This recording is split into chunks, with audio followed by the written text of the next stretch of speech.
Hello বন্ধুরা, আশা করছি তোমরা সবাই ভালো আছো। আমিও অনেক ভালো আছি। এখন বাজে বিকেল 5:30। ঘুম থেকে উঠে সোজা নিচে চলে এসেছি, কারণ পাম্প চালাতে হবে। প্রতিদিন বাবুকে নিয়ে আসি, আজকে আর বাবুকে আনিনিও। ঘুমোচ্ছে যখন, তখন ও ঘুমিয়েই থাকুক। যখন ছাদে যাব তখন ওকে একবারে নিয়ে যাব। তো আগে পাম্পটা চালিয়ে নিলাম। যতক্ষণ না ট্যাঙ্কি ভরে ততক্ষণ পর্যন্ত আমি এই গেটের সামনে এখানে বসে থাকি। দু একজন কেউ আসে মাঝে সাঝে গল্প করতে, নাহলে একাই বসে থাকি। তো পাম্প টাম চালিয়ে যখন ঘরে এসেছি, দেখি বাবা এক গাদা মাছ নিয়ে চলে এসেছে। তো মাছটা ধুতে ইচ্ছা করছে না, তবু কিছু করার নেই, সকালবেলা রান্না করতে হবে। তো তার জন্য মাছটা ধুয়ে নিচ্ছি ভালো করে। মাছ ধুয়ে ওদের সন্ধ্যার টিফিনও করে দিয়েছিলাম, ওরা খাওয়া দাওয়া করে নিয়েছে। তারপর তোমাদের দাদাভাই নিয়ে এসেছিলো দুপুরবেলাতে এই লাউ শাকগুলো। এগুলো একদম কাটা হয়নি। বাবা বলছে তাহলে কেটে রেখে দে, যেটুকু পারিস, না হলে আমি কেটে নেবো ওখানে। একটু সময় ছিল, তো তার জন্য বসে পড়েছি লাউ শাকগুলো কাটতে। তারপরে রান্নাবান্না করে একটা জায়গায় যাওয়ার আছে, কারণ বাবুর জন্মদিন চলে এসেছে। তো তার জন্য কিছু টুকিটাকি কেনাকাটাও করব।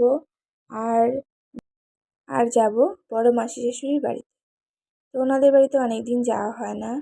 তো তোমাদের দাদাভাই বলছে তুমি কি যাবে, চলো একবারে মাসিদের বাড়িতে ঘুরেও আসবে আর ওনাদের বলেও আসবো আসার জন্য। তো তারপরে রান্নাবান্নার জন্য, রাত্রে রান্নাটার জন্য চলে এসেছি। এখন বাজে 7:30 মতন। তো তাড়াতাড়ি করে রান্নাবান্না করে ভাবছি 8:30টার মধ্যে বাড়ি থেকে বেরিয়ে যাব। তো রাত্রে রান্না করছি চিচিঙ্গে আলু দিয়ে, মাছ দিয়ে তরকারি, আর ভাত বসিয়েছিলাম। আর একটু আলু ভাতে দিয়ে দেবো, ব্যাস এটাতেই হয়ে যাবে রাত্রের খাওয়া। রাত্রে বেশি হেভি কিছু না হলেও হয়, হালকা পাতলা হয়ে যায়, তাহলেই খাওয়া দাওয়া হয়ে যায়।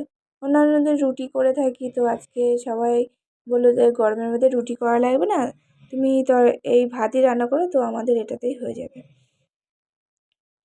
তারপরে বাবুর যা আবদার, তো বন্ধুরা কি বলবো, বাচ্চারা কেন এত তাড়াতাড়ি বুঝে যায় যে বার্থডে আসলে তাদের স্পেশাল কিছু দরকার হয়। কত আবদার, কিছু বলার নেই আর।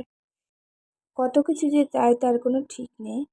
তারপরে যখন 8:30 বাজে, তখন প্রথমে চলে এসেছিলাম মন জিনিসে বাবুর কেকগুলো অর্ডার দিতে।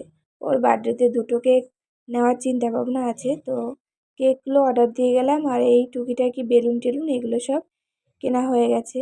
সামনেই ছিল একটা মোমোর দোকান, আর মোমোর দোকান থাকলে আমার ছেলে তো খাবেই। মোমো টোমো খেয়ে মাসি শাশুড়ির বাড়ি ঘুরে টুরে বাড়ি চলে এসেছিলাম।